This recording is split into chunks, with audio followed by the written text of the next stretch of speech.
C'est bon, tu veux. Une erreur est survenue. Sérieux, tu vois qu'il y a une erreur qui est survenue? Non, tout va bien. Alors, bonjour à toutes et à tous.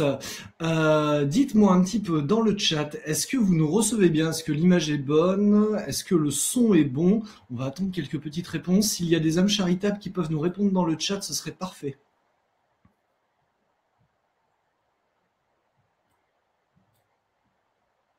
Catherine qui nous répond oui, donc je suppose que oui, impeccable, merci, oui, parfait, génial.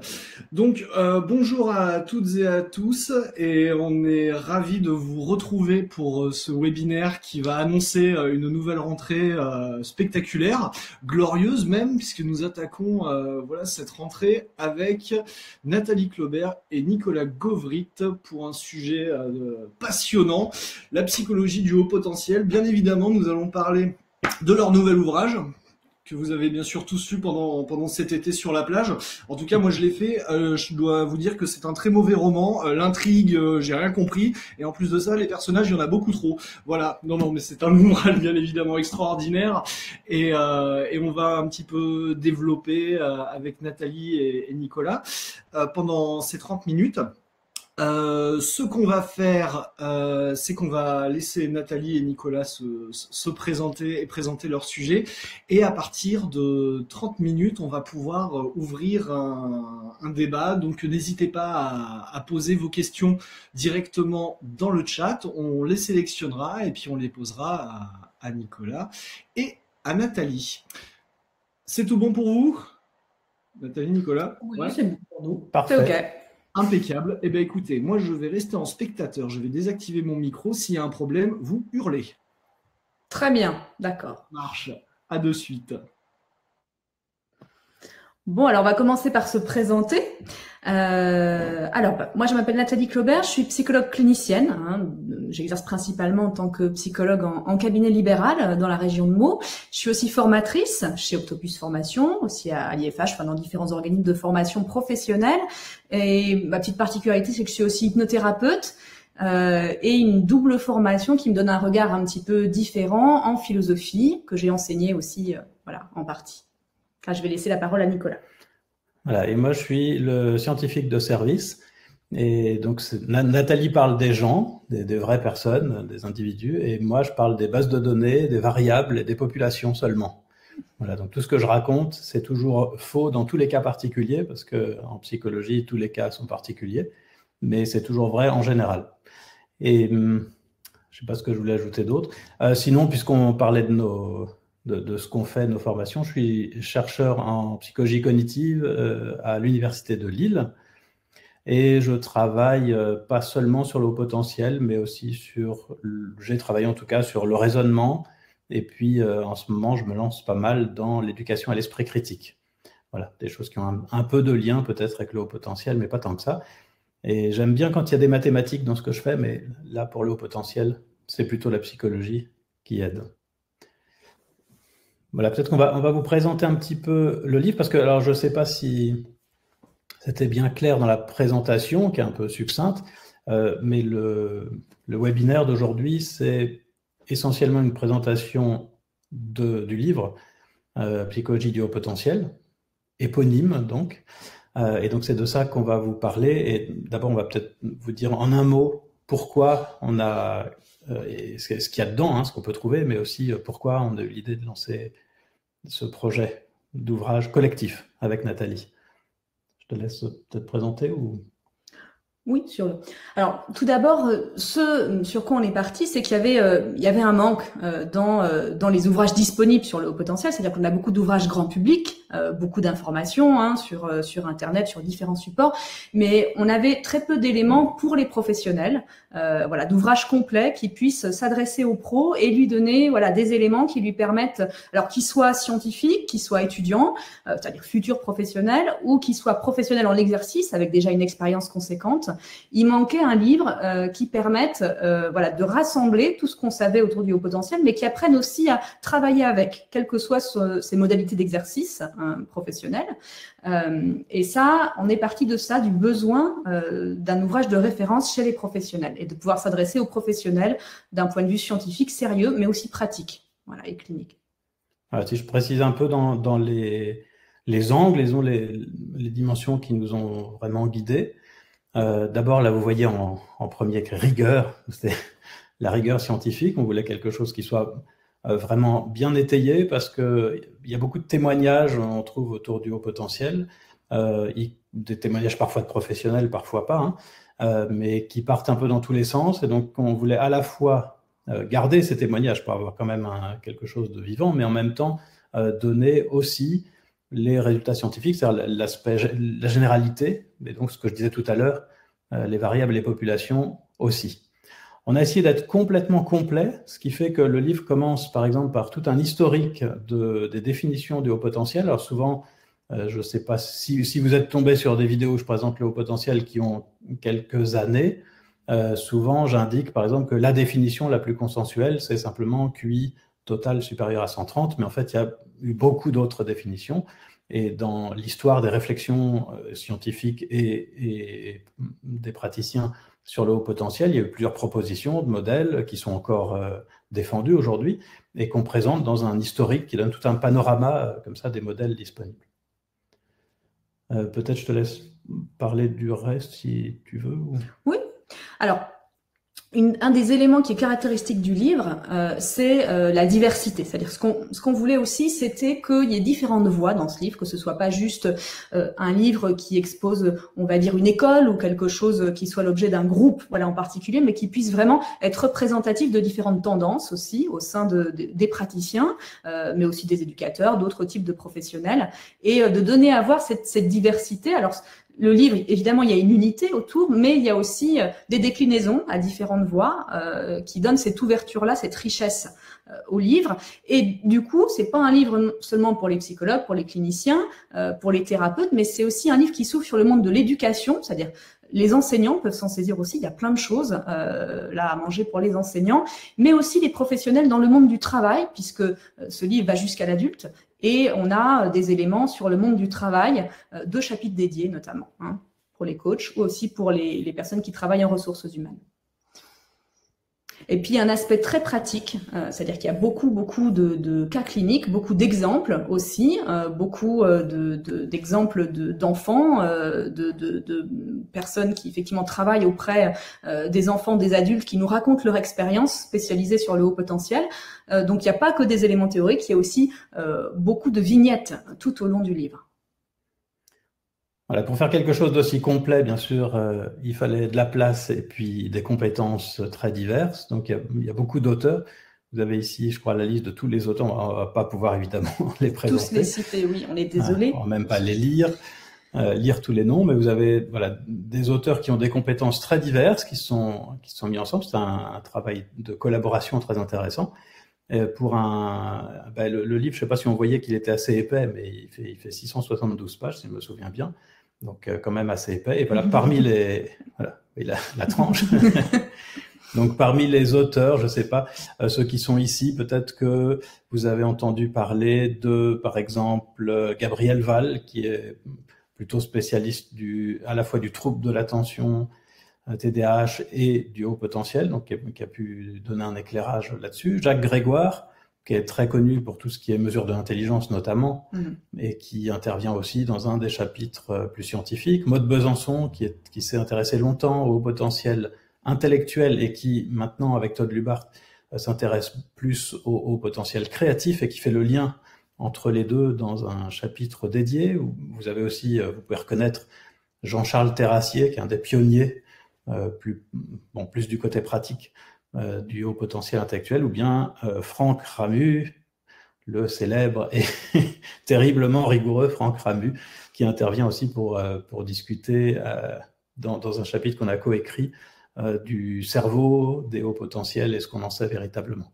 Voilà, pour donner quelques exemples. Oui, effectivement. Et vous reconnaîtrez aussi beaucoup de praticiens, effectivement, et beaucoup de formateurs de chez Octopus, hein, quand on y regarde un petit peu en détail. Ça, c'est pour le petit clin d'œil, effectivement, voilà, Octopus qui nous accueille là. Bon, je vous laisserai rechercher, mais vous trouverez effectivement Léonard Van Etzel, hein, Mehdi Liratni, nous deux, évidemment. Il y a effectivement plusieurs personnes qui interviennent dans cet organisme de formation aussi, qui est donc de qualité, évidemment, hein, puisqu'on ne saurait effectivement le nier. Mais vous aurez aussi des gens un petit peu d'horizon. Alors, il y a des stars, il y a Robert Sternberg qui nous a fait l'honneur notamment de nous faire un encadré dans le livre, qui est une des stars de l'intelligence aux États-Unis. Vous avez aussi des figures historique et assez connu comme François Gagné sur les modèles de l'intelligence. Il y a vraiment de tout. Il y a aussi bien des psychologues, des chercheurs, des enseignants. Il y a aussi des responsables d'associations parce qu'ils ont une expérience qui est intéressante, qui est un petit peu différente hein, dans l'accompagnement des personnes à haut potentiel. Il y a vraiment de tout et aussi de tous les pays, en tout cas francophones, de France, de Suisse, de Belgique, du Québec, des USA, du Luxembourg. Voilà, on va passer maintenant en revue les parties une par une. Donc on vous offre le sommaire simplement à l'écran pour que vous ayez une idée de ce qui s'y dit. Et puis pour chaque partie, on va alternativement vous donner des indications sur ce que vous pourrez trouver dans le livre. Et puis on peut donner un petit peu aussi de... Ouais, on va donner un peu de contenu quand même. Voilà. Allez. Donc la première partie qui s'appelle Penser le haut potentiel présente... Donc, ce que je disais au départ, à la fois l'historique de la réflexion sur le haut potentiel et puis les différents modèles qui existent pour remettre en contexte en fait cette histoire de QI supérieur à 130 qui est ensuite utilisée dans la partie suivante. Mais d'abord, on remet comme ça en contexte pour indiquer jusqu'où on peut se fier au QI total supérieur à 130. Alors, je ne sais pas par quoi commencer en fait. Mais... Alors, on pourrait dire que peut-être l'histoire du haut potentiel, la question de départ qui a mené à s'intéresser au haut potentiel, c'est le génie. On pourrait le dire comme ça s'appelait le génie au départ, et les premières études qui ont plus d'un siècle portaient sur ça s'appelait le génie. C'est-à-dire que si on voulait le définir de manière un peu précise et objective, on va dire que quelqu'un est génial s'il a marqué de manière notable et durable la culture humaine. Alors si on spécifie un petit peu et qu'on s'intéresse au génie intellectuel, parce qu'on pourrait parler pourquoi pas de génie footballistique. Alors, on me bassine depuis quelque temps là, avec quelqu'un qui est censé avoir du génie footballistique, mais en tout cas dans le domaine intellectuel, on peut dire que voilà, quelqu'un qui révolutionne les sciences, la philosophie, qui apporte une contribution majeure, ça c'est un génie. On va dire ça comme ça.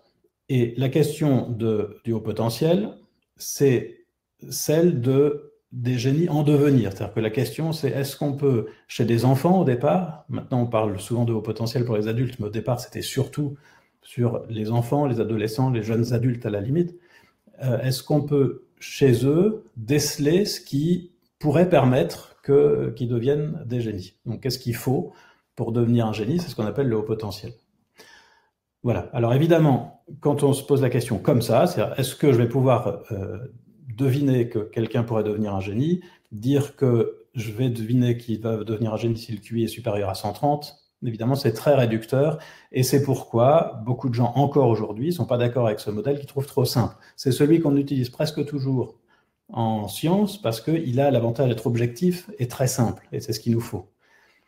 Mais en fait, il y a des choses beaucoup plus larges, et donc juste pour donner quelques exemples, là vous voyez que dans les différents chapitres, il y a différents exemples de modèles. Si j'en prends juste un, le modèle des 3 anneaux de Renzulli, qui est un des plus célèbres, dit que le haut potentiel, en fait, c'est la rencontre d'une intelligence élevée, donc des grandes capacités intellectuelles, de créativité et de, on pourrait dire, volonté ou motivation, si on veut, engagement dans la tâche, il appelle ça. Voilà, il faut qu'il y ait les 3. Et son argument, c'est être intelligent, ça suffit pas si on n'est pas créatif, parce que si on n'est pas créatif, on va être efficace, mais on va pas être révolutionnaire, évidemment, si on fait rien de nouveau. Donc, il faut aussi être créatif.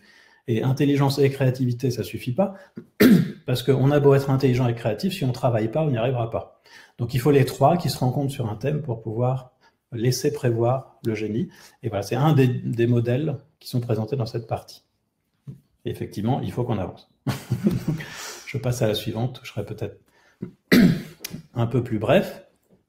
La partie 2, état des lieux des connaissances scientifiques. Alors c'est là qu'on présente les généralités qui s'appliquent à peu près à personne, mais qui sont toujours vraies en moyenne. Alors vous voyez qu'il y a beaucoup de thèmes qui sont abordés. Je ne vais pas parler de tout, mais simplement, par exemple, je vais parler peut-être des performances scolaires, et puis qu'on ait un petit peu de temps pour la suite.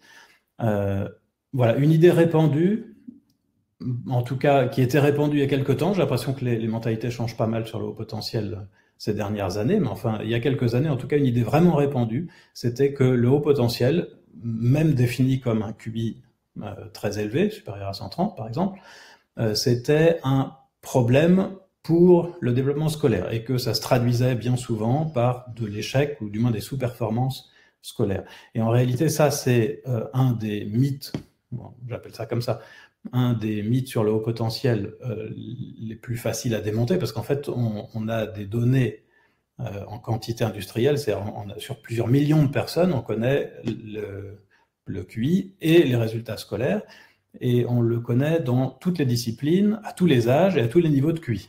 Et ce qu'on trouve de manière systématique, c'est que plus le QI est élevé, plus en moyenne, les performances scolaires et académiques sont élevées. Donc c'est vrai, encore une fois, à tous les niveaux de QI, c'est-à-dire que ceux qui ont un QI de 160 sont en moyenne meilleurs que ceux qui ont un QI de 155. C'est vrai à tous les âges, c'est-à-dire que c'est vrai de la maternelle jusqu'à l'université, et dans toutes les disciplines. Il y a une seule discipline qui échappe presque à cette corrélation universelle, c'est l'éducation physique et sportive. Mais même pour l'éducation physique et sportive, le coefficient de corrélation n'est pas négatif. Il est à peu près négligeable, mais plutôt positif. C'est-à-dire que la tendance est quand même que les gens avec les QI les plus importants sont aussi meilleurs en éducation physique et sportive. Voilà, donc là c'est un thème qui est évidemment beaucoup plus développé dans le chapitre 12, et puis il y en a beaucoup d'autres sur, par exemple, les signes précoces de haut potentiel qui existent, mais qui ne permettent pas de vraiment, j'allais dire diagnostiquer, de vraiment identifier les personnes à haut potentiel, mais qui sont quand même des tendances, en tout cas marquées chez les enfants très jeunes. Je pense que c'est à toi. Alors, juste une toute petite remarque sur le chapitre d'avant. Vous remarquez, et là je n'en dis peut-être pas plus parce qu'on va en laisser un peu pour les questions, qu'il y a cette fameuse, cette question sulfureuse du fonctionnement social et émotionnel chez les personnes à haut potentiel, hein, qui est traitée bien sûr dans la partie scientifique et qui est assez attendue, notamment sur qu'est-ce que nous dit la recherche effectivement sur ce sujet du fonctionnement social et émotionnel, avec différentes questions évidemment qui sont traitées, dont celle de la question de l'hypersensibilité supposée chez les personnes à haut potentiel. Je dis supposée, vous devinez un petit peu effectivement quel va être le résultat un petit peu. Je vais peut-être en laisser pour les questions. Qu'est-ce que tu en penses sur ce sujet-là? Voilà. Avec l'accord évidemment de Thibaut. Oui, d'accord. Alors, donc on poursuit. Donc sur la partie numéro 3, là c'est une partie, on va dire, plus clinique, qui s'axe sur l'identification. On parle d'identification, pas de diagnostic, puisque, faut-il le rappeler, le haut potentiel n'est pas un trouble, c'est une différence rare. Donc ça ne fait pas l'objet d'un diagnostic, c'est de la psychologie différentielle. Donc identifier et différencier. Donc vous avez le célèbre Jacques Grégoire qui se penche sur cette question des outils qui sont pertinents pour identifier un haut potentiel. Et là, je vais donner un petit peu d'éléments quand même, sans grande surprise. Ce sont les batteries complètes d'évaluation de l'intelligence qui sont les plus pertinentes pour identifier un haut potentiel, avec le repère du QI, même s'il devient plus un repère qu'un critère, puisque comme on n'est pas ici dans un cadre, on est dans de la casuistique, c'est-à-dire dans du cas par cas, c'est-à-dire est-ce que telle personne ou pas présente un haut potentiel, et plus dans des questions d'études de grande cohorte, donc avec des questions d'inclusion qui soient fixes, ce qui veut dire qu'on est toujours dans cette question d'erreur de mesure, de nuances liées à toute évaluation ponctuelle à un instant T, donc ça devient plus un repère finalement qu'un critère, même si il s'agit toujours d'être rigoureux dans l'évaluation. Et là vous avez une certain nombre de déclinaisons de portraits spécifiques, c'est-à-dire au-delà d'un simple QI, comment on donne du sens au bilan, comment effectivement on interprète chaque profil, quelle est la diversité qui peut être inhérente à un profil cognitif, au-delà du simple chiffre du QI. Vous avez tous ces éléments-là qui sont détaillés dans le livre. mais aussi l'importance, et ça c'est quelque chose qui me tient à cœur moi, d'avoir une approche, autant qu'à Catherine Cuche, qui écrit ce chapitre, une approche globale de l'identification du haut potentiel, c'est-à-dire ne pas se réduire son évaluation à juste la question de l'intelligence, mais finalement envisager la personne dans sa globalité, l'enfant aussi dans tout ce qu'il est, dans son comportement général, et ça va nous conduire souvent à ajouter d'autres outils à l'évaluation, et dans certains cas à conduire vraiment vers un bilan complet, pour pouvoir comprendre tous les enjeux qui sont liés à la problématique de l'enfant comme de l'adulte. Alors ça, c'est particulièrement vrai quand il peut y avoir associé au potentiel qui, lui, est une ressource, un trouble, comme là on voit traiter notamment spécifiquement la question du diagnostic différentiel et des intrications, voilà, et des interactions avec les troubles 10, avec les enfants doublement exceptionnels, mais aussi avec le TDAH, avec le chapitre de Gabriel Val, et avec l'autisme. Et aussi, et là c'est moi qui interviens, sur l'adulte, un éclairage sur les troubles de la personnalité, puisque de plus en plus en consultation, avec de larges phénomènes de reconnaissance liés à certains portraits médiatiques sur une personnalité fragile, on a de plus en plus en consultation des gens qui présentent des troubles de la personnalité et qui se questionnent sur un possible haut potentiel, ce qui veut dire que là, il va falloir être assez vigilant sur la réponse qu'on va apporter à la personne en termes d'interprétation de son fonctionnement général et d'utilisation, je dirais pas de l'étiquette, même si parfois ça peut être réduit à une étiquette, mais en tout cas, voilà, du fait de poser les mots de haut potentiel sur une caractéristique personnelle de l'individu. Alors ensuite, on a toute la question de l'accompagnement. Vous voyez, c'est très large. On passe des éléments d'évaluation aux éléments vraiment d'accompagnement proprement dit. D'abord de l'enfant et de l'adolescent, avec cette fois-ci le fait de resituer la question du test dans une perspective thérapeutique. Comment est-ce qu'on fait du test un tremplin pour l'avenir? Comment on lui donne vraiment une fonction thérapeutique dans le processus, avec l'analyse notamment des enjeux de la demande de bilan intellectuel de l'enfant par Virginie Dezer, mais aussi de comment rendre ces résultats accessibles finalement aux enseignants pour qu'ils puissent en faire quelque chose, pour que ça ne s'arrête pas là et que le haut potentiel et l'intérêt de l'enfant puissent être pris en compte aussi à l'école quand il y a besoin, bien sûr, et que ces éléments puissent être transmis aux enseignants de manière accessible et utile à l'enfant, voilà, dans son intérêt. Ensuite, je vais laisser la parole à Nicolas pour la question des aménagements pédagogiques proprement dits et de l'éducation. Ah oui, alors du coup, je vais peut-être faire un tout petit retour en arrière sur ce que je disais tout à l'heure sur les performances scolaires, parce qu'assez souvent, quand je présente les choses, en fait, il y a un moment charnière un peu étrange où je viens d'expliquer que tout va bien pour les élèves à haut potentiel, qui réussissent plutôt mieux à l'école, à tous les niveaux, même si on fait absolument rien pour eux. Donc c'est vraiment des enfants qui ont déjà de la chance, on pourrait dire. Et c'est d'ailleurs l'argument qui était avancé par l'Éducation nationale pendant longtemps pour ne rien faire pour les élèves à haut potentiel. On disait, ils ont déjà bien de la chance, on ne va pas en plus se décarcasser pour eux. Et pourtant, je défends, on est très nombreux à défendre l'idée que malgré tout, ce sont quand même des élèves à besoins éducatifs particuliers. Il y a plusieurs raisons à ça qu'on peut avancer. Parmi les raisons qui sont fréquemment avancées, en France, il y a eu très longtemps cette idée que les élèves à haut potentiel peuvent être en difficulté, soit scolaire, soit émotionnelle ou sociale, et ça c'est vrai, ça arrive. Ça arrive, mais statistiquement, c'est plutôt moins fréquent ou pareil que les autres, donc ça ne justifie pas qu'on mette en place quelque chose de spécifique pour les élèves à haut potentiel, ça justifierait qu'on mette en place quelque chose de spécifique pour les élèves en difficulté plutôt. Bon, donc ça c'est une première raison, disons, qui n'est pas valable dans le cas général. Mais deux autres raisons sont avancées. La première, c'est que l'objectif de l'éducation, ça devrait peut-être être d'amener chaque élève à pouvoir développer pleinement son potentiel. Et dans ce cas, ils ont beau réussir mieux que les autres en moyenne, on est encore loin du compte parce qu'ils pourraient faire beaucoup mieux. Ça, c'est ce que montrent plein d'études, notamment l'étude de justement ce qui se passe quand on fait quelque chose, c'est-à-dire ils réussissent encore mieux. Et puis une autre raison qui est souvent avancée, c'est une raison qu'on pourrait dire un peu nationaliste, en quelque sorte. C'est que si on aide les élèves à haut potentiel à réussir mieux et aller plus vite, plus loin, eh ben, on va avoir de grands scientifiques et de grands intellectuels en quantité plus tard. Donc c'est un intérêt social, on pourrait dire, communautaire, c'est pas pour l'élève. Voilà. Et donc, bien que ils se trouvent plutôt bien dans le système en général, hein, et en moyenne. Dans le système ordinaire, c'est quand même bien de faire quelque chose pour eux. Et parmi les choses qu'on peut faire, donc, et qui sont développées ici dans plusieurs chapitres, notamment par Lynn Massé et toute son équipe, qui a beaucoup travaillé au Québec sur la question, parmi les choses qu'on peut faire, il y a une partie de choses qu'on peut faire à l'école, dans la classe, sans qu'il y ait besoin d'organisation à des niveaux plus élevés, avec tout ce qui est différenciation pédagogique. Donc, c'est les différenciations à l'intérieur de la classe. Et puis, il y a un niveau au-delà, donc quand ça ne suffit pas, et qui, là, nécessite souvent des accords entre différentes classes, voire au niveau de l'école, des différentes écoles. Il y a 3, disons, grands aménagements pédagogiques testés, qui sont le regroupement, l'enrichissement et l'accélération.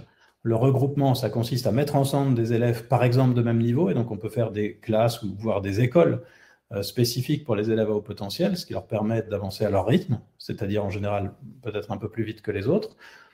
Ça, les résultats scientifiques sur ces questions-là sont plutôt mitigés parce que ça a des effets positifs, mais ça a aussi des effets négatifs, et notamment pour ceux qui ne sont pas dans les programmes spécifiques pour les élèves à haut potentiel. Et donc, si on regarde vraiment les choses en grand au niveau de la communauté, ce n'est pas forcément recommandable. Deuxième type d'aménagement, les enrichissements, ça consiste à rajouter quelque chose en plus de l'école avec cette idée que ce qui est à l'école ne suffit pas pour les nourrir et que donc on va les nourrir à l'extérieur. L'idée n'est pas de leur donner plus d'informations de type scolaire ou académique, c'est plutôt de leur permettre de développer, par exemple, des relations sociales plus satisfaisantes à l'extérieur ou d'avoir un certain défi intellectuel à l'extérieur, et ça peut se traduire, par exemple, par un club d'échecs. Vous voyez, c'est pas forcément des choses très compliquées, mais ça peut être un club d'échecs, ça peut être des vacances organisées par Mensa, par exemple, des choses comme ça. Ça rentre dans cette catégorie d'enrichissement qui a des effets positifs, notamment sur les intérêts et les intérêts scientifiques des élèves. Et puis un tout petit mot sur le dernier et peut-être le plus recommandé et le plus simple à mettre en œuvre des 3 grands aménagements, l'accélération, qui consiste à faire la même chose plus vite.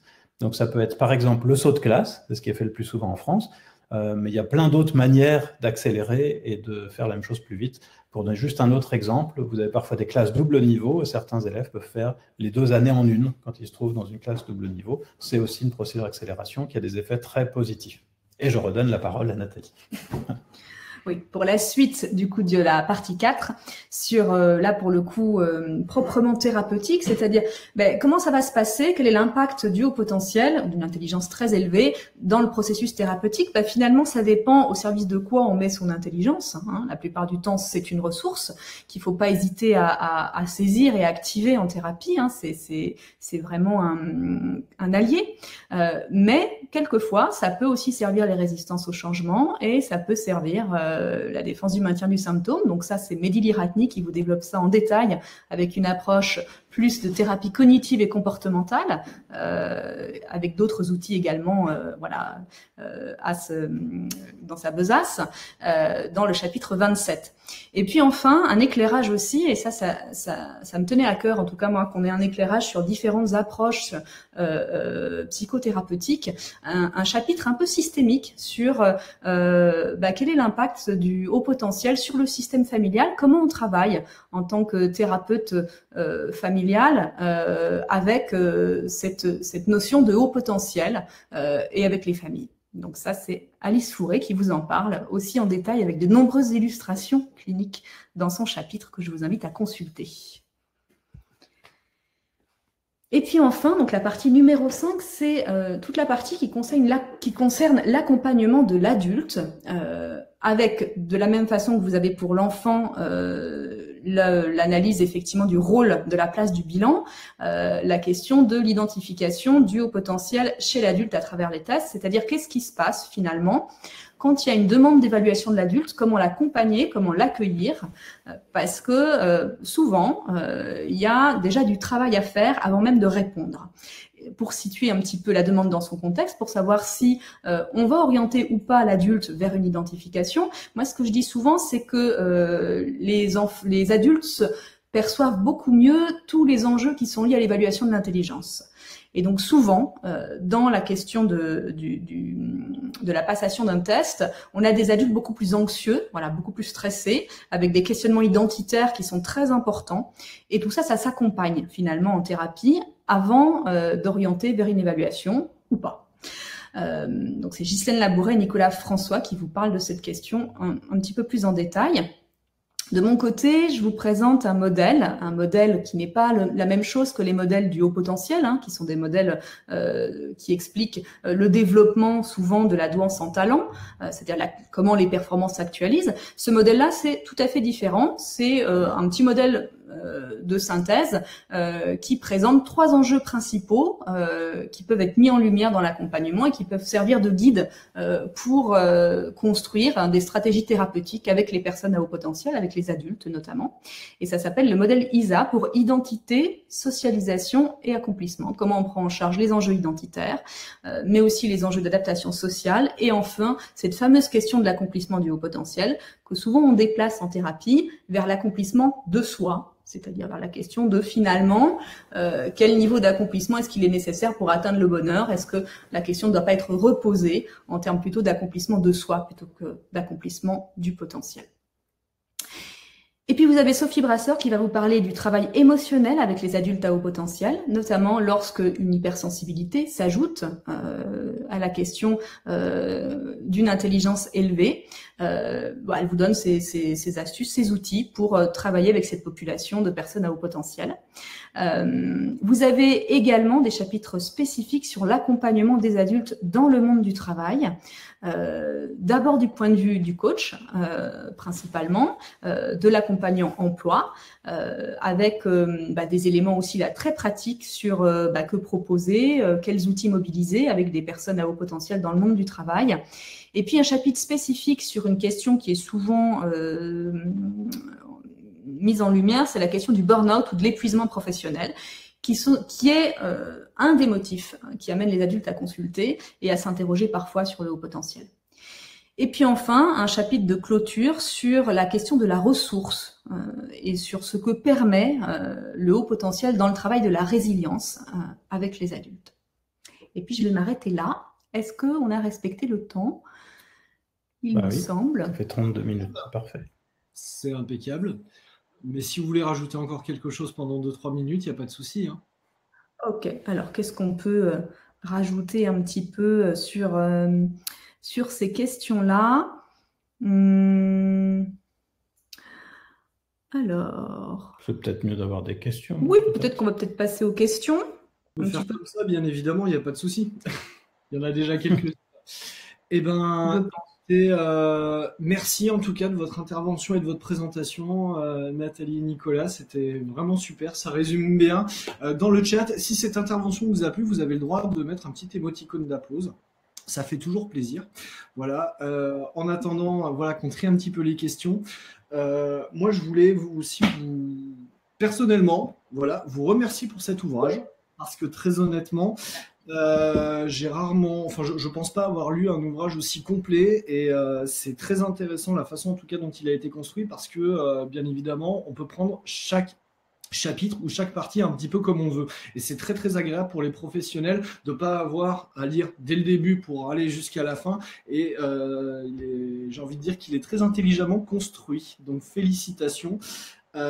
Super au niveau voilà, de toute l'approche de l'adulte qui, on va pas se le cacher, les adultes et le haut potentiel, ça a été quand même un petit peu mis de côté, on s'est beaucoup plus concentré sur les enfants dans notre pratique, ça fait plaisir voilà, de lire aussi un petit peu des choses concernant les adultes et aussi ce que j'ai trouvé vachement bien même au-delà de bien, c'est qu'on se décale un petit peu de l'aspect identitaire, c'est qu'on parle en tant que professionnel, et c'est chouette de voir qu'il y ait autant de ressources scientifiques, il y a des choses à faire, il faut aller plus loin que ça, et merci beaucoup à Nicolas, scientifique de service, de nous apporter autant de statistiques pour faire un peu de la science dure, et merci surtout à Nathalie de nous mettre cet aspect quand même très humain avec plein de petites vignettes hyper géniales, Olivier, Pedro, enfin bon, vous y trouverez votre compte en tout cas.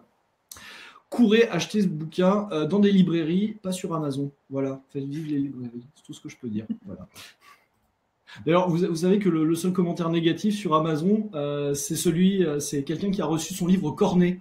Voilà, c'est pour ça que vous avez perdu un point sur les commentaires Amazon. Vous savez ça. Et que c'est à 4,9 au lieu de 5. Oui, parce que le livre est arrivé corné, il faut l'acheter en librairie.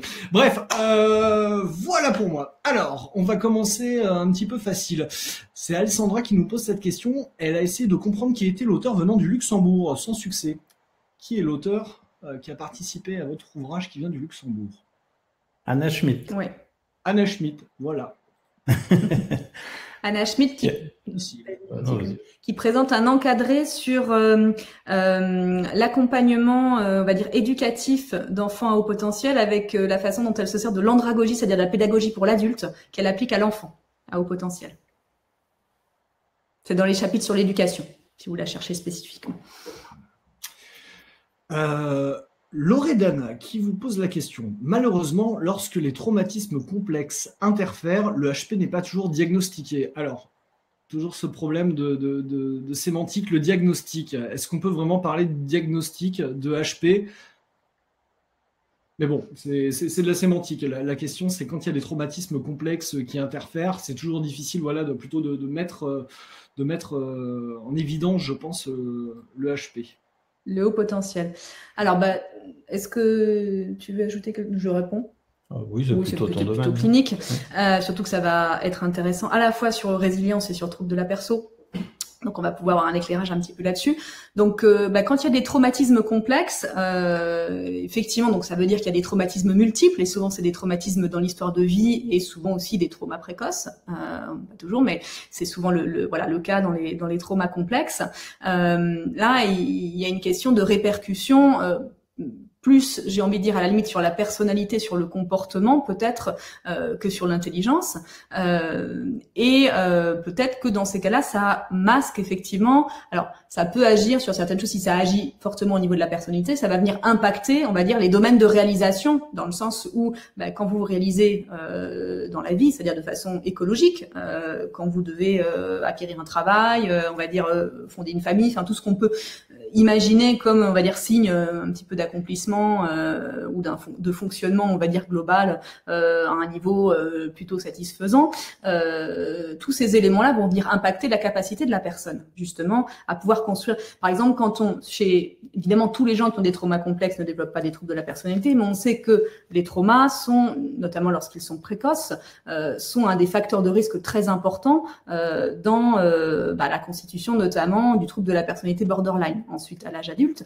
Et ça, ce sont des troubles qui vont impacter plusieurs domaines de réalisation de la personne dans la vie, et ça peut impacter notamment sa capacité à tenir un emploi, par exemple, à se réaliser à travers des études, puisque les éléments sociaux ou relationnels vont venir interagir avec aussi les capacités cognitives, et que finalement, notre parcours de vie, c'est pas juste le produit de nos capacités cognitives, c'est aussi l'interaction avec toutes nos autres compétences qu'on a mis en œuvre.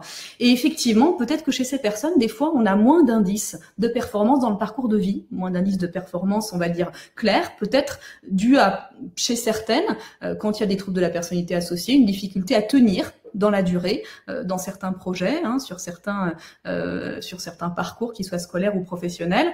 Et là, on a peut-être des adultes qui sont parfois sous-réalisés, et une difficulté à repérer alors peut-être le potentiel qui se verrait plus clairement chez des enfants, ensuite des adolescents ou des jeunes adultes qui auraient pu épanouir leur capacité à travers des réalisations exceptionnelles voyantes. C'est une question qui est délicate, donc c'est pour ça que j'essaye d'y répondre de manière peut-être un petit peu plus clinique là-dessus. Après, normalement, si vous faites passer un test d'intelligence à ces adultes, on doit pouvoir identifier aussi un haut potentiel, bien que les éléments émotionnels, évidemment, influencent aussi la passation. Alors ça, quand je dis les éléments émotionnels immédiats lors de la passation, je suis pas en train de vous dire que si vous êtes très sensible, vous allez avoir tel score chuté. Bien évidemment, il s'agit pas de ça. C'est-à-dire qu'il n'y a pas une transcription de votre personnalité sur le l'évaluation, mais que quand on fait une évaluation des capacités cognitives, c'est toujours une évaluation qui fait intervenir aussi d'autres éléments. Ça, les cliniciens le savent quand ils interprètent les profils aussi. Il faut trouver, vous avez autant des hétérogénéités qui sont tout à fait normales, autant vous avez des hétérogénéités, des fois, qui renvoient à l'influence de certains éléments sur la dimension intellectuelle. Donc, j'ai envie de dire, en droit, si on passe un test d'intelligence, on doit pouvoir identifier ces adultes-là aussi. Mais les dimensions écologiques et les signes d'appel, peut-être du coup les signes de reconnaissance de la personne elle-même, vont être plus pauvres peut-être dans le parcours de vie. Je dis peut-être, c'est-à-dire quand les traumas complexes ont eu une influence sur la constitution de la personnalité et qu'on arrive avec des adultes qui sont particulièrement meurtris à l'âge adulte. C'est une réponse très complète. Merci beaucoup, Nathalie. C'est une double question qui suit parce que il y en a une qui est très très large qui dit qu'en est-il de l'hypersensibilité? Je pense, Nathalie, que tu abordes ça dans le bouquin de façon assez précise. Et la deuxième question, c'est y a-t-il des informations sur l'adolescence et le HP dans votre ouvrage? Alors, après tu me dis, moi ça me dérange pas de répondre sur l'hypersensibilité, mais on peut aussi le garder pour le livre parce que c'est une question complexe. Ouais, je pense. La question c'est juste qu'en est-il de l'hypersensibilité? Ah oui, ça fait un peu large. Il faudra quelque chose d'un peu plus précis. Un peu plus précis, je pense. La personne veut qu'on le traite, il faudra préciser. Si Amal veut bien préciser sa question parce que c'est un peu trop large. Voilà. Oui, voilà, c'est ça. Il faut que ce soit en lien quand même un petit peu plus précis. Alors, sur la question de l'adolescence, il y a un encadré de Amélie Courtine-Acan sur la construction identitaire à l'adolescence, qui est très intéressant et qui met en lumière notamment que chez les adolescents HPI, du fait notamment de la question d'intégration dans le groupe de pairs, il y aurait différentes stratégies et notamment soit ils auraient tendance à minimiser la différence sur un plan intellectuel, en la camouflant plutôt, soit à la maximiser, c'est-à-dire à l'intégrer peu plus comme quelque chose faisant partie de leur identité et à l'affirmer. On aurait ces deux tendances-là, soit la minimisation, soit la maximisation, mais je vous invite à lire l'encadré d'Amélie Courtine-Acan qui est très bien sur cette question. Après, sur l'adolescent, de toute façon, beaucoup de chapitres sur l'enfant, finalement, vont pouvoir s'appliquer à l'adolescent. Vous avez des exemples de cas d'adolescents. Et même dans la partie adulte, moi je sais que sur la résilience, il y a un cas, Jordan par exemple, c'est un cas d'adolescent sur la question de la résilience. Donc vous avez plusieurs cas d'ados qui se mêlent, soit chez l'enfant, soit chez l'adulte, en fonction des thématiques qui sont retenues dans les chapitres. Super. Pour Nicolas qui commence à s'enquiquiner, oui. question de psychométrie, ça te dit? Allez, on va faire un petit peu de psychométrie. Alors, je reprends telle quelle la question de Véronique. Le QI total n'étant pas un score, j'aimerais que vous apportiez une précision sur le fait que vous avez mentionné une différence significative entre un QI total à 150 et un autre à 160. Sachant qu'il existe une corrélation entre le chiffre annoncé et la perception du spécialiste qui fait le test. Nous sommes des humains, donc rentre en compte ma perception d'humain. Elle est longue cette question, est-ce que tu veux que je te la relise? Tu la comprends? Je pense qu'il faudrait la relire, parce que là, j'ai pas tout. Sinon, je vais peut-être préciser ce que je voulais dire, si ça... Alors, sur le fait que, il y a une différence significative entre un QIT à 150 et un autre à 160. Mais est-ce qu'il y a vraiment une corrélation entre les deux chiffres qui sont annoncés? Je pense que c'est ça, parce que très honnêtement, la question aussi me pose un peu souci. Parce qu'entre 150 et 160, est-ce qu'il y a vraiment une grosse différence? Voilà. On va parler très statistique sur notre courbe de Gauss. Est-ce qu'entre 150 et 160, il y a vraiment une grosse différence? Ou est-ce que cette différence, même si elle est minime, c'est pas un petit peu le professionnel qui fait passer le test, qui fait un petit peu pencher la balance? Ah, ça joue aussi, oui, alors, ouais, je vois. Je crois que la question est à peu près comme ça. J'essaie de la traduire comme ça à peu près. Donc, il y a deux choses qui se mélangent. C'est-à-dire que, effectivement, entre 155 et 160, peut-être, alors là, je ne sais pas répondre de manière certaine, mais enfin, c'est tout à fait possible que la différence soit négligeable. C'est-à-dire que, en fait, la même personne qui a eu 155 aurait pu avoir 160, même si, a priori, 160, on ne le voit jamais, mais bon.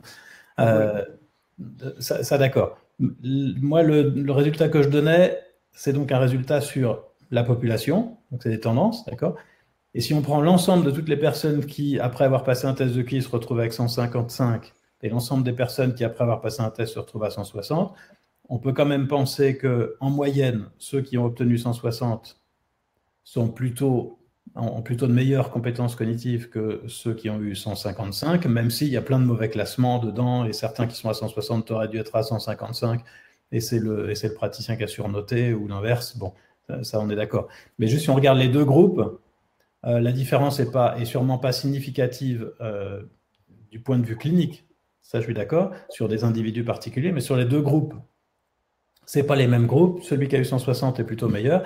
Et quand on regarde globalement ce qui se passe sur les résultats scolaires, ce qu'on trouve, c'est que ceux qui ont eu 160 sont meilleurs. Donc l'interprétation, c'est pas que je vais pouvoir prédire les résultats scolaires d'une personne en particulier à partir de son QI, et si c'est 150 ou 160, ça fait une grosse différence. C'est juste que quand on regarde toutes les données qu'il y a, avec toutes les erreurs de mesure, et donc tout ça c'est un peu flou, ce qui ressort quand même comme conclusion, c'est que même quand on est très avancé, plus de compétences cognitives, ça se traduit quand même par des résultats meilleurs. En moyenne, évidemment, parce que ça dépend toujours d'autres choses, ça dépend de la personnalité, etc. Et alors pourquoi j'ai ça? Parce qu'on aurait pu imaginer un effet plafond. Et en fait, moi, c'est ce que je m'attendais à trouver dans une base de données qu'on a étudiée. C'est-à-dire, je pensais qu'au bout d'un certain niveau de compétences intellectuelles ou cognitives, encore plus de compétences, ça servait plus, parce que de toute façon, on était très haut et c'était plus ça qui jouait, quoi. Et en fait, c'est pas ce qu'on observe.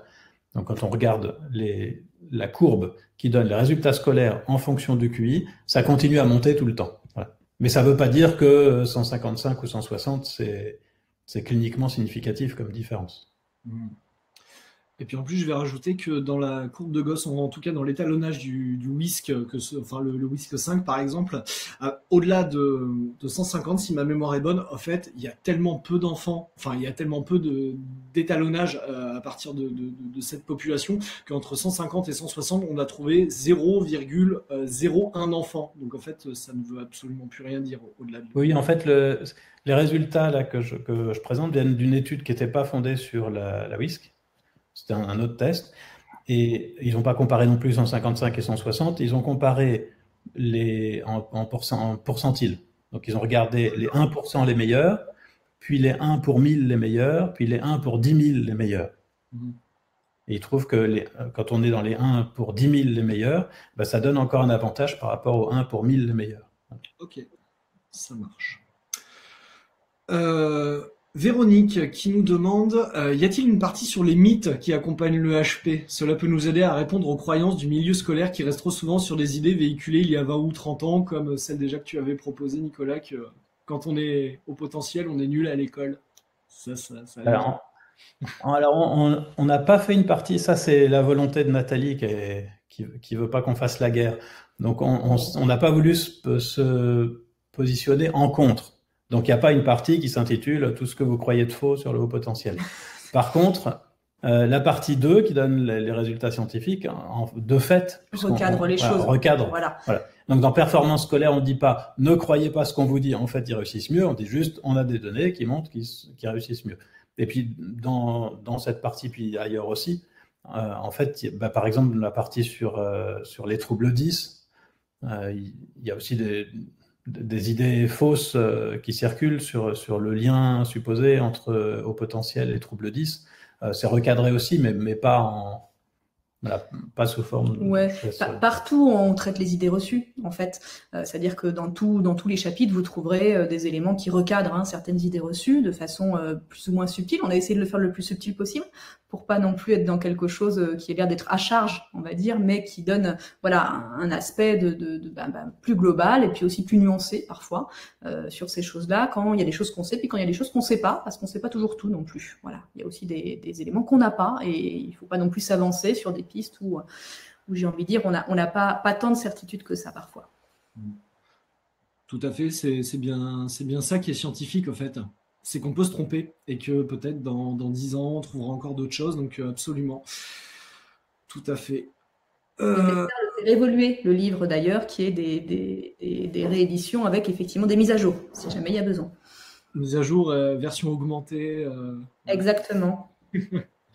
Mathilde qui pose la question, que pensez-vous des patients avec un QI total à 125, avec des éléments cliniques concordants, mais avec des indices hétérogènes consécutifs à des troubles associés, type troubles de l'attention, enfin tout ce qui est troubles neurodéveloppementaux, avec des indices entre 100 et 140 par exemple. Certains professionnels interrogent au haut potentiel et d'autres l'excluent.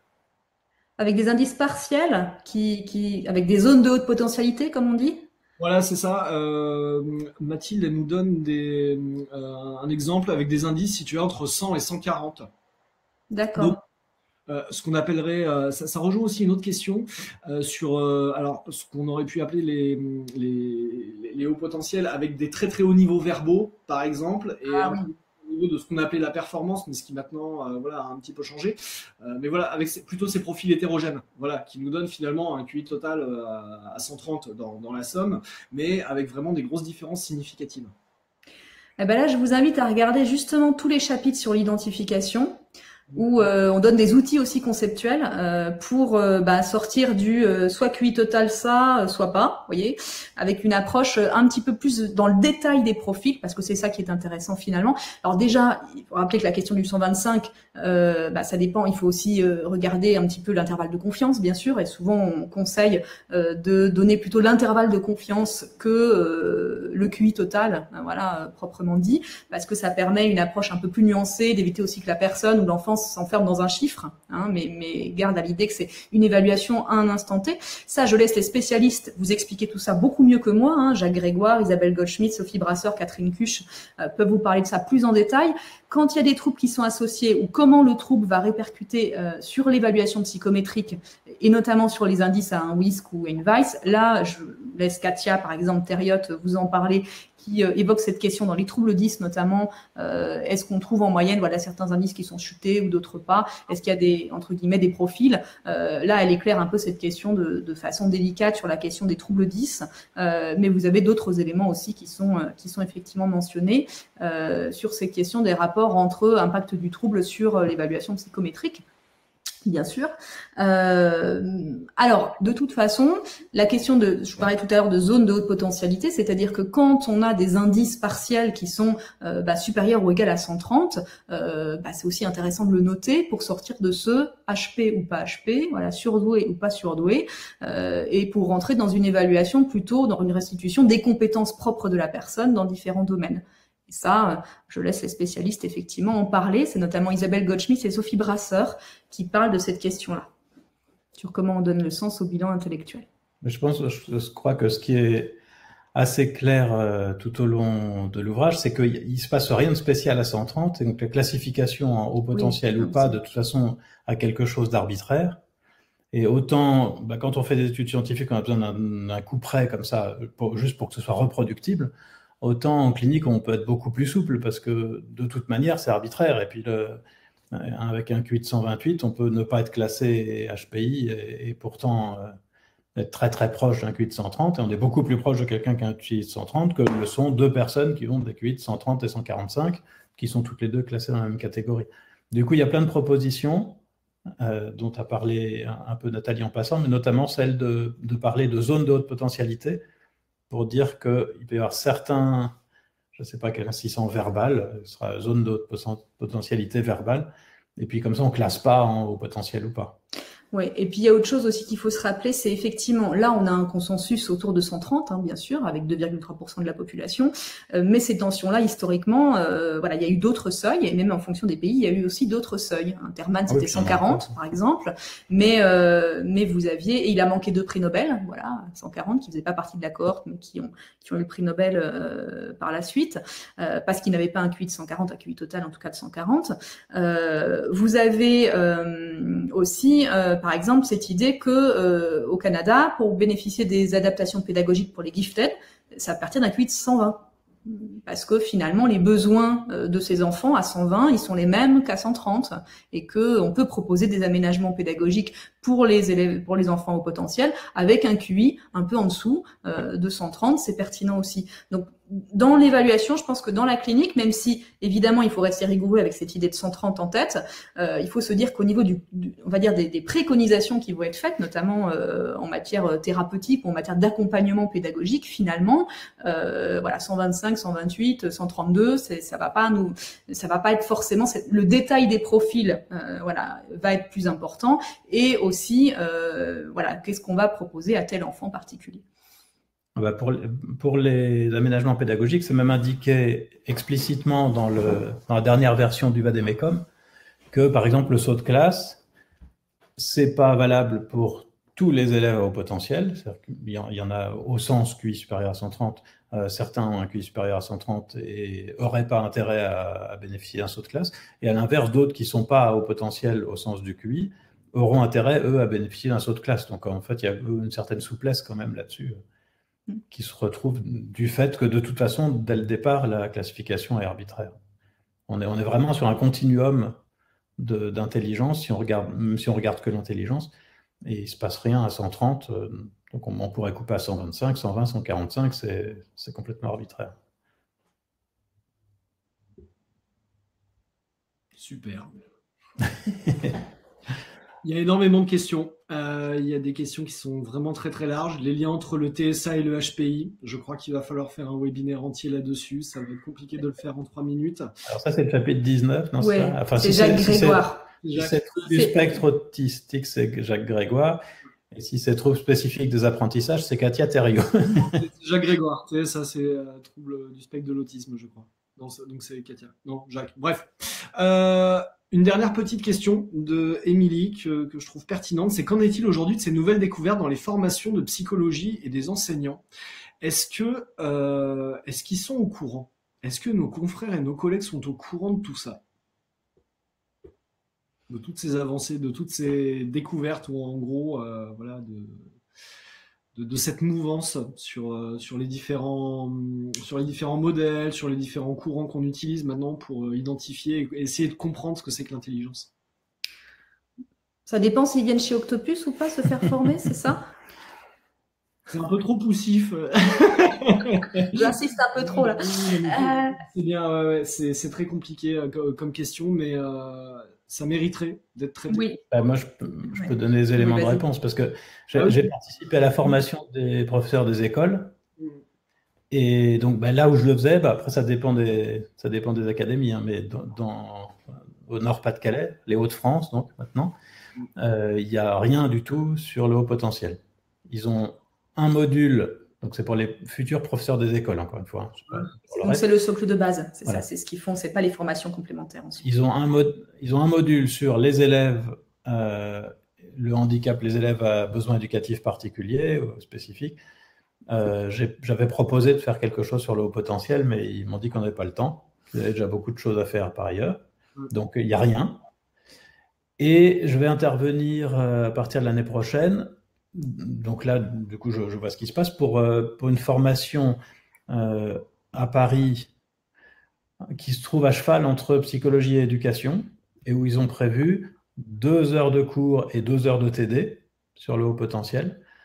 Pour des gens qui se forment pour être, par exemple, psychologue scolaire ou éducateur, des choses comme ça. Voilà. Donc, souvent, il n'y a rien et parfois, il n'y a presque rien. Maintenant, il faut bien voir aussi qu'ils ont, en tout cas pour les profs des écoles, ils ont déjà énormément de choses à apprendre. Et donc, il faut bien faire un choix, hein, parce que... Moi, oui, c'est ça. Je me souviens que dans mes études de psychologie, nous, on a quasiment très peu parlé du haut potentiel, si ce n'est en passant, quand on parlait de l'évaluation par les tests d'intelligence, mais vraiment en passant. Et par contre, à Paris 5, je crois qu'il y a des enseignements, alors qui représentent pas un volume horaire énorme, mais il y a des enseignements plus spécialisés sur le haut potentiel. Je crois, hein, de ce que j'ai entendu parler, en tout cas, il y en a davantage à Paris-Descartes. Pour le reste, j'ai pas d'informations. Je crois que nos collègues de Louvain montaient aux dernières nouvelles un cursus justement, voilà, un petit peu plus fourni sur le haut potentiel, en tout cas avec ce projet-là. Je sais pas où ça en est de ce côté-là, mais du coup, ça donne de l'espoir qu'il y ait plus d'informations auprès des psys, en tout cas. Sur cette question. Non, malheureusement, il se trouve que les professionnels, souvent, quand ils veulent s'informer sur le haut potentiel, lisent les livres grand public, jusque-là. Ah, c'était la raison. Voilà, la c'était raison une des d'être. raisons pour Ouais. laquelle on a écrit ce livre-là, c'est pour rendre accessible une information de qualité, à la fois scientifique et clinique. Absolument. Mais je te rejoins Nathalie, même moi dans mon cursus de psy, je me rappelle comme toi avoir entendu parler du HP, mais pas avoir eu un TD spécifique ou une chose comme ça, et ça demande à être creusé. Il y a tellement de questions. Ce que je peux peut-être conseiller aux participants qui on n'a pas le temps, je suis absolument navré, il nous reste que 2 minutes juste pour conclure, c'est bien évidemment de vous procurer l'ouvrage de Nicolas et Nathalie. C'est un incontournable, cherchez pas, de toute façon, en francophonie, il faut que ce soit dans votre bibliothèque, avec le haut potentiel en question de Catherine Oui. chez Sophie Brasseur. Il y a des questions voilà, sur l'évaluation. C'est aussi pareil, Jacques Grégoire qui s'en est beaucoup occupé. Vous avez un ouvrage qui s'appelle Test de QI, que faire après aussi, avec une préface écrite par Alain Pouet. Enfin, il en existe beaucoup d'ouvrages. On essaiera de vous mettre en lien sur Facebook, sur Octopus, en tout cas un maximum d'ouvrages. Mais en tout cas, sachez que Psychologie du haut potentiel, c'est quand même, à mon sens, l'ouvrage qu'il fallait aux professionnels pour aborder la question du haut potentiel intellectuel. Voilà. Merci encore, en tout cas, Nathalie, Nico, c'était un plaisir de vous écouter. On aurait juste aimé vous entendre parler pendant 3 heures, en fait, et vous nous racontiez votre bouquin, mais c'est pas possible. Juste une petite annonce, le prochain webinaire sera animé par Mehdi Liratni, tiens donc, un copain. Voilà. Et on va traiter là pour le coup de la gestion des émotions avec Mehdi. Je l'accompagnerai, je pense encore pour cette session qui sera le 23 septembre.